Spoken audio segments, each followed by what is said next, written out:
What's up, everybody? Welcome back to the channel. Today I'm here to break down the NBA DraftKings slate on Sunday, August 23rd. We've had a really great playoffs so far, a lot of really good games. Yesterday I had a pretty good day on DraftKings. Hope you guys did as well. I know I wasn't able to get out a video yesterday, but for all my Patreon subscribers, I hope you had a good day from that. If you're new to the channel, make sure to leave a like on the video, subscribe to the channel, leave a comment, turn on the notification bell. All those things really help me grow, really help me out this channel, help me get some growth on everything. So thank you guys so much for the continued support throughout NASCAR season, throughout NBA season. We've had a lot of that already all year. So be sure to check out or be sure to subscribe to the channel. If you want more of my content, you can subscribe to my Patreon. I'll put the link in the description below. For only $10 a month, you're gonna get my a cheat sheet with all the stats you need, along with projections for DraftKings, FanDuel, SuperDraft, Fantasy Draft, and Yahoo, along with a daily article every single day, salary tier rankings, injury notes. So yeah, be sure to come check out all of that stuff as well, and a cash score for So be sure to come check all that out. I'll put the link in the description below. If you want to follow me on social media, my Twitter is @DFSNateLane, my Instagram is @NateLane_. I'll put the links down there to those as well. But yeah, I think that's all I really got to say on that. Let's get into the players. All right, so start with the Boston Celtics. They have 3-0 on Philly. I expect them to complete the sweep today. Jaylen Brown, 7,300. I mean, he's been playing an absolute ton of minutes, so I think he grades out as good value here. I mean, it's a pace down spot for Boston. Philadelphia is a tough defense, tough matchup everywhere, but they are a little bit depleted without Ben Simmons, so that does bring their defensive efficiency down a little bit. So Jaylen Brown at 7,300 seems like a pretty solid play to me. Nothing like great. Wouldn't play him in cash. Just a good, solid GPP option. We know he has a ceiling. He's probably priced about where he should be, so I do like Jaylen Brown for that price a little bit. Marcus Smart at 5,600. Had a really good game the other day. I mean, he's just going to play in over 30 minutes every single game at this point, so I just want to continue to attack the minutes and the usage that he is going to get. He grades out as a nice play for me today as well. I don't think he's, like, again, none of these Boston guys. Maybe Kemba I would play in cash, but yeah, good GPP upside for Marcus Smart here. I think he was in the winning lineup in my tournament the other day, so yeah, I think Marcus Smart grades out as a good option here. Just someone with a solid amount of minutes who has a ceiling. Jason Tatum at 9,000. Tatum has been pretty much going off all playoffs except for last game when he got into early foul trouble, and his rhythm was just out after that. He just couldn't get back into it. That's what happens when you have a young player who's slowly becoming a superstar. They're going to have to figure out how to keep that rhythm and everything for the playoffs and everything. So, yeah, but Jason Tatum at 9,000, price went down about $200. I still like going to him here. I do think there's some better options than playing Tatum, but I think he does have a ceiling that you definitely want to get some exposure probably in tournaments, but it's definitely not a cash play for me at 9,000, but he is just, has a ton of upside, 1.19 point per minute. He's getting a usage bump without Gordon Hayward on the floor. So, I mean, Tatum has, he's just always a good producer when he's out there. If he's hitting his shots, he's pretty much unstoppable. He could be the highest scorer today, and I don't think a lot of people would be too surprised. So yeah, I think Jason Tatum doesn't project out amazing today, but the ceiling is there that you're going to want to get some exposure in tournaments. Kemba Walker, after having, the best game of his playoffs, he went absolutely off. DraftKings priced him up like $100, or no, I think he was at 6,600. They priced him at $300. He's still too cheap for someone who's going to play 35 minutes, has the ball in his hands a ton, 1.15 point per minute producer, gets a usage bump and an assist rate bump without Hayward on the floor. So I still want to go right back to Kemba Walker here. I just love his price. I just think he's too cheap. He should be like a $7,300, $7,400 player, but he's not. He's $6,900. So I'll continue to go right back to Kemba Walker today. Up next, we have the Brooklyn Nets. We're going to start with Chris Chiozza. We're going to need a little bit of value today. The value from last slate got priced up, which it should have. So Chris Chiozza projects out as a little bit of a value for me. He played 23 minutes last game. Joe Harris is out for Brooklyn right now. Left the bubble. I mean, I'm pretty sure they're done. They're going to lose today and they're going to be swept. So I'm pretty sure that series is over. So Joe Harris pretty much done. Chris Chiozza played 23 minutes last game. Projects out nice. Like him and Tyler Johnson basically split minutes at the point guard position the other day, and Chiozza is still 3,700 and Tyler Johnson's 4,600. So I'll go to Chris Chiozza today. 0.94 point per minute producer. He's not really a super high usage guy, but he's going to be out there a lot. And for only 3,700, I think he's worth attacking. Caris LeVert at 8,200. Someone can continue to go back to. He had a rough game the other day, but outside that, the first two games were really good for Caris LeVert. $8,200 on DraftKings.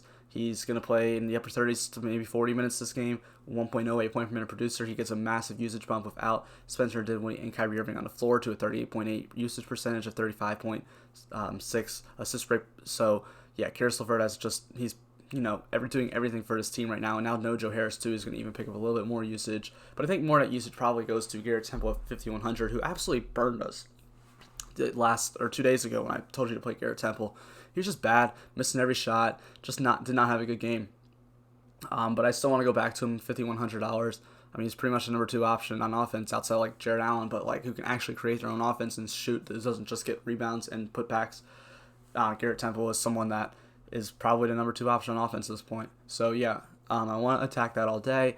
He's not a really high usage player normally, but he picks up a little bit of Joe Harris off the floor, and he's a low point per minute guy. But I think the upside's there for Garrett Temple, 5,100. He can get you to 40 points if he has a hot day, and I think I want to go back there. A lot of people got burned by him last game, so his ownership might come down, which I'll just play some more of him today. Next we got the Dallas Mavericks, and all the Mavericks got priced up, and I just like all the value Mavericks we had last game, they just all got priced up. So a lot of them don't even have in this video. But Luka Doncic, I'm never gonna tell you not to play him, but Luka scares me today. He had that ankle injury, I know that hurt. Done that before, it just did not look good. He was in a ton of pain, and the doctors say that there's nothing wrong. Like they had an MRI, everything's fine. There's minimal swelling, but I don't know, man. Like I don't know. I mean, they're not gonna like have their superstar player not play. He's playing this game. Like I think he's listed as questionable right now, but he's playing. And if for whatever reason Luka misses, I'm just gonna put it out there. Play Kristaps Porzingis. He's an absolute fantastic play at that point. But right now, I really just don't expect Luka to miss. So I don't really want to even get into that deep. But Luka Doncic at 10,800. I mean, it's just scary. Like I think I'd rather just play Kawhi for 1,000 less, honestly. I mean, yeah, Luka has that ridiculous upside, ridiculous ceiling that he always has, but I just would rather get to someone like Kawhi. And I mean, it just scares me, that injury.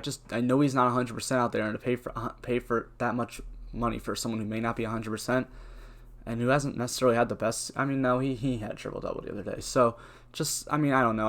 I'm a little bit worried about playing Luka here. It could come back to bite me, and he could end up being a very good play. And I'm not going to tell you not to play him, and maybe you should have some shares of him, but he does scare me today.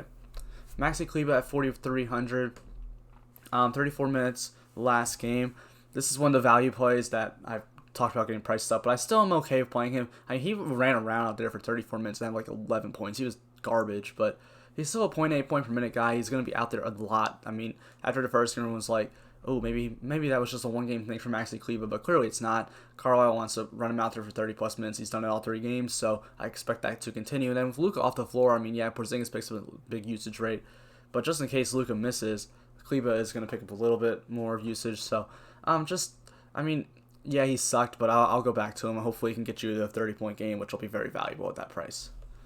Up next, we have the Denver Nuggets going against Utah Jazz, where they got absolutely destroyed last game. I don't know what's going on with Denver. Denver was my pick. I picked Denver. That was the easiest series. Utah hadn't looked good, and Denver looked really good, and I was like, this is going to be an easy series for Denver, but they've been struggling. I mean, the last game, Utah just destroyed them. Rudy Gobert absolutely torched them, but maybe Denver comes back, ties it up today. I think this ends up being probably the best series it looks as right now. So I do enjoy watching this game. This is the last game of the night. We do need some value on the slate, and Tory Craig is someone that I guess I'm going to, because he's going to play 31 minutes or at least 30 minutes today, as long as he doesn't get in foul trouble.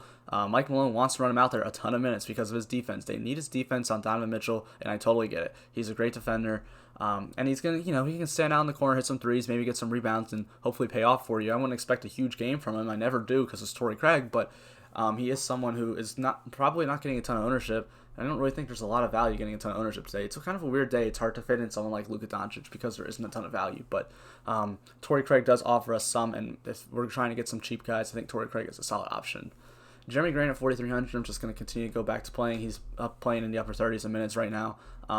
Utah's been a tough matchup. He hasn't really had an explosion game yet, but I know he's when he gets hot, and I mean, at only 4,300, he can pay off that salary pretty easily, in my opinion. He's going to play in the upper 30s of minutes. I mean, he's playing more minutes than Paul Millsap, honestly. And then a lot of games, like the last game, he closed out instead of Porter. Well, that wasn't last game. It was 2 games ago, where he closed out instead of Porter. He started second half instead of Porter because Michael Porter Jr. can't play defense, and Jeremy Grant can. So he's very valuable to this team, and I think that helps Mike Malone give him more minutes. So I think that ends up being a really good play. Not the highest point per minute guy, 0.79, but not bad. At 4,300, it can pay off pretty easily. And he can, I mean, we've seen Jeremy Grant go for like 40-point games before, so that's not out of the realm of possibility. They're going to need big games from pretty much everybody if they want to keep winning. So Jeremy Grant is someone that fits that card. Nikola Jokic, 9,300 is still too cheap. Yeah, I mean, all the Denver guys had terrible games last game, but they lost by 40, so that's what happens. Usually if you lose by 40, none of you had a good game. So Nikola Jokic, 9,300, I still want to go to. He's such a high usage player, high point per minute, 1.4 point per minute. Even with Will Barton continuing off the floor, he's just going to give him a little bit more usage. So I think I do like Nikola Jokic, 9,300 a good bit. Utah over the years has been kind of forgiving to centers. It's not like I know Rudy Gobert is an elite defensive center, but they've still like given up decent amount of points to centers over the years. So I don't hate it. I think there's maybe better options. We'll get to Embiid in a minute, but I think Jokic still grades out as a really good play and someone I want to get to. And he kind of burned people last game and the game before, honestly. So if people are scared to go back to Jokic, then that's fine with me. I'll go back to him. Hopefully he loses a little bit of ownership today. But he's still 9,300. He's Nikola Jokic, so he'll probably get some ownership. But that's really the main thing. Like, it's Nikola Jokic, and he's 9,300. He shouldn't be that cheap. Jamal Murray's price finally went back down to where it was a few games before game one at 6,800. And I'll go right back to him. Utah has not been good against point guards all year long. I know Mike Conley's back, which makes the matchup a little bit tougher, but that's fine. $6,800 for Jamal Murray just seems too cheap, in my opinion, for someone who's going to play in the upper 30s in minutes, second highest usage player on the team. I think Jamal Murray grades out is a pretty good option today. Nothing completely spectacular. Again, not someone I'd play in cash, but if I'm playing tournaments, I want some exposure to Jamal Murray because we know he has that ceiling, that upside. We saw it happen in game one. And he does have a solid individual matchup. It is actually a little bit of a pace-up spot for the Nuggets, actually, which is kind of surprising. But yeah, I do think Murray provides us some solid upside. Paul George, $8,000. Yeah, he sucked in the playoffs, which is normal. I mean, we're kind of used to that out of Paul George at this point. He's never really been the best playoff performer, especially in recent years. But I'm just going to hope that narrative changes because I don't play the narrative game in DFS. I don't think anybody should. And Paul George is $8,000 on DraftKings. Paul George is $8,000 on DraftKings. Paul George should not be $8,000. He's going to play in the upper 30s of minutes. He's the second highest usage player on the team. Without Pat Bev on the floor, he gets an assist rate bump. He just hasn't been shooting the ball well. If he can get a third of those shots he's missed to go in, he's going to absolutely smash that value. For $8,000, I want all the Paul George I can get today. I don't even care if he gets popular. I just want to go to him. I just think if you just look at all the other guys priced around him, there's just not a lot of better options. Like Kyle Lowry's more expensive. I'd much rather play Paul George. Karis LeVert, that one's okay. I mean, there's just, the guys priced around him. I would just rather go to Paul George, but I think he's absolutely a great value today. I just don't expect him to continue to suck. Like, I just don't think he continues to suck. That's just what I'm going for at this point. Montrezl Harrell, $4,000. Simply, Montrezl Harrell's not a $4,000 player. We know Montrezl Harrell can put up monster numbers. He's a 1.17 point per minute player on the year. Right now I have him for 20 minutes, but that can go up. He can end up, if he gets 25, 26 minutes, he's going to be absolutely destroying that salary. And at 20 minutes, he should pay it off pretty easily too. So I don't think Trez hurts you at all. We know he's going to get at least 18 minutes. He could get to 25. He could get to 30 if he's having a good game. I think he would have been out there more if him and Luka weren't really going at it, and Montrez was getting emotional during the game. But we saw Zubac close for him. I don't think that usually happens. I don't think that'll happen on a normal day, except for maybe this matchup does kind of maybe cater more towards Zubac just because they are a big team with Kristaps and Kleber on the court. But still, I think Harrell at 4,000 is still a solid option to get to. I don't think he's going to get too popular because he hasn't been playing a ton of minutes, but the minutes upside is there. He can get more, and he can absolutely smash that salary tag and be a guy you absolutely need to have to win a tournament today. Kawhi Leonard, 9,800, probably my favorite pay-up option on the entire slate. I mean, he's been playing about 38 to 42 minutes a game right now. I have him in for 40 today, which seems crazy, but I mean, that's what all the load managing in the regular season does. They just unleash him in the playoffs, and I mean, if you just watch him play right now, Kawhi Leonard's a different animal. I mean, he's just insane, just dominating everywhere. $9,800 seems a little bit too cheap for me. I mean, he went out for 63 DraftKings points the other day. It's a great matchup for the Clippers. Really fast-paced team, really bad defense. Really bad defense overall, really good individual matchup for Kawhi Leonard. No one on that team can really guard him. I mean, I guess they're putting Dorian Finney-Smith and Hardaway on him, and Kawhi does not really have a problem with that. So he is a very solid option at 9,800. I think he can be the highest scorer on the slate again, and I want to attack that. I think there's see, that's why I just am a little bit scared of playing Luka, because I think there's a really realistic shot that Kawhi and Joel Embiid today both outscore Luka Doncic. And at that point, it's like yesterday of Harden. Harden had a good game, but the other guys that were cheaper, they had just as good of games, and at that price, you just need those were the guys you needed, not Harden, who was more expensive. But yeah, Kawhi Leonard just grades out as a really solid option for me today. He's my highest projected scorer as of right now. That could change, but for now, he is my highest projected scorer, and I just want to attack all of that. Lil Will, 5,900 is just, I mean, he's just going to go out there and chuck up shots, play 20, 30 minutes. You know, it's Lil Will. We know what he does at this point. We know he just goes out there and throws up shots. He's going to play a lot of minutes. Projects out as a nice little value today. If he gets really hot, he's going to go off, so that's what you're looking for. Joel Embiid at $10,000 Joel Embiid for $10,000. I like going back there. The Sixers have sucked, but he's had 3 pretty good games. Last game he was really dominant. I think getting into foul trouble would have had even more. But Daniel Tice just cannot guard Joel Embiid. He gets a usage bump without Simmons on the floor anyway, so he has like a 5% usage bump to like a 37% usage percentage. So Joel Embiid is just pretty much doing everything for this team right now. And this game is probably more important. I mean, they're about to get swept.